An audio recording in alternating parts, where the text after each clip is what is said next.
미국인들은 어떻게 연 지출을 할까요? 그 미국인들의 세대별 지출 구조를 통해서 그들이 보여주는 공통점, 차이점을 알아보고 이를 통해 은퇴 후의 삶의 시니어의 삶에서 어떠한 지출 구조를 생각해야 되는지 살펴보았습니다. 안녕하세요. 저는 시니어 라이프 비즈니스를 연구하는 최학입니다. 미국 지출의 세대 분석을 보니까요. 일단은 구분을 할 때 조용환이라는 1945년 또는 그 이전 세대, 그리고 베이비 부머 세대, 즉 1946년에서 64년, 이분들을 그 이전에 X세대, 밀레니얼 세대, Z세대와 구분을 하여서 분석을 하였습니다. 비주얼 캐피탈리스트라고 지난번에도 소개해드린 그 장표 하나로 설명하는 그러한 아주 좋은 인사이트를 주는 자료인데요. 세대를 보시면 몇 가지 특징을 볼 수 있습니다. 가장 많이 쓰는 지출의 구조의 제일 상단 위에는 미국의 경우에 주택 문제가 자리 잡고 있습니다.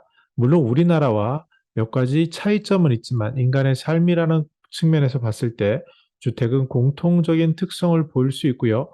또 두 번째 특징은 가운데 보시면 엔터테인먼트라고, 엔터테인먼트의 경우에 대략 일직선에 대부분 비슷한 삶에 있어서 여가라는 것은 바뀔 수 없는 것을 알 수 있습니다. 반면에 이렇게 의료비와 같이 나이가 들수록 높아지는 구조를 보여지는 것도 있고요. 또한 반대로 나이가 많아질수록 상대적으로 줄어드는 모습을 보이는 그런 것들도 몇 가지 찾아볼 수 있습니다. 크게 봤을 때 사람의 삶에 있어서 주택이라든지 음식이라든지, 특히 미국의 경우에는 그 차량을 이용해서 움직이는 것이 삶의 굉장히 중요한 부분이기 때문에 교통, 즉 자신의 삶의 이동 반경을 넓히는 것, 그리고 여가, 이것들과 함께 헬스케어, 현금 기부라는 뭔가 독특한 것들이 있는데 여기에 대한 것들을 하나씩 살펴보겠습니다. 먼저 큰 특징 중에 첫 번째는 주택은 모든 세대 지출의 30% 이상을 차지하고 있다라는 그런 특징을 보이는 거고요. 두 번째는 우리도 알다시피 의료비라는 것은 나이가 들수록 점점 높아집니다. 우리나라와 약간 다르게 보험에 있어서 우리는 대부분의 경우에 의료보험의 혜택을 받지만 미국의 경우에 그렇지 않은 일부 계층도 있을 수 있기 때문에 이러한 부담은 우리보다 큰 것은 사실인 것 같습니다. 그래서 총 지출에서 한 15% 그리고 10% 이렇게 차지를 하는 것을 우리가 알 수 있습니다. 현금 기부와 그리고 기부 문화라는 것은 굉장히 독특하게 차별적인 부분인 것 같습니다. 앞에서 보시면요. 시니어인 경우에 베이비 부모에 있어서 캐시 컨트리뷰션이라는 부분이 있습니다. 이 부분을 보시면요. 이렇게 사일런트, 즉 나이가 많아질수록 굉장히 높아지는 것을 볼 수가 있는데 여기에 대해서 바로 기부 문화, 현금 기부라는 것을 들 수 있습니다. 이 현금 기부라는 것을 사전적인 의미로 보면은요, 다른 공공기관 및 기관, 민간 조직 및 개인이 국가에 기부한 금액을 포함하여 국가 현금 지출을 의미한다. 이렇게 돼 있는데 아주 우리가 쉽게 이해할 수 있는 것은 바로 기부라는 것으로 알 수 있는 것 같습니다. 포브스의 기관 배정식 법무법인 가온 고문님의 그 설명을 보면요. 인구에서 시니어층이 차지하는 비중이 늘어날수록 다양한 기부 플랜이 출현하게 된다. 특히 유산 기부 플랜이 그 예인데, 즉 유산 기부는 상속 증여 플랜, 노후에 대한 안전한 대비, 세제 혜택 이런 것들이 주어진다라고 합니다. 그래서 예를 들어서 뭐 미국의 경우에는요, 자산이 한 1억 정도 이상만 되더라도 당연히 유언 대용 신탁 이것을 들게 되고요. 그랬을 때 여기에 대해서 이것이 드는 이유가 세제 혜택과 연관돼 있다라는 얘기를 합니다. 그리고 이런 것들이 이어졌을 때 여기에 이제 기부를 할 수 있는 비중도 높아지는 것을 알 수 있고 그 가장 큰 예가 2000년부터 영국의 자선단체인 그 레거시 10이라는 그런 운동을 통해서 유산 기부를 하는 그랬을 때 예를 들어서 32만 5천 파운드 이상을 상속할 경우에 40% 세율을 적용하지만 유산 중에 10%를 기부를 하면은 상속세를 36%로 낮춰주는 등 세제 혜택을 준다. 이런 식의 어떠한 제도를 만드는 것을 알 수 있습니다. 이것을 통해서 앞으로 시니어 문화에 있어서 우리도 캐시 컨트리뷰션이라는 새로운 부분이 증가하면 어떨까라는 기대를 하게 되는데요.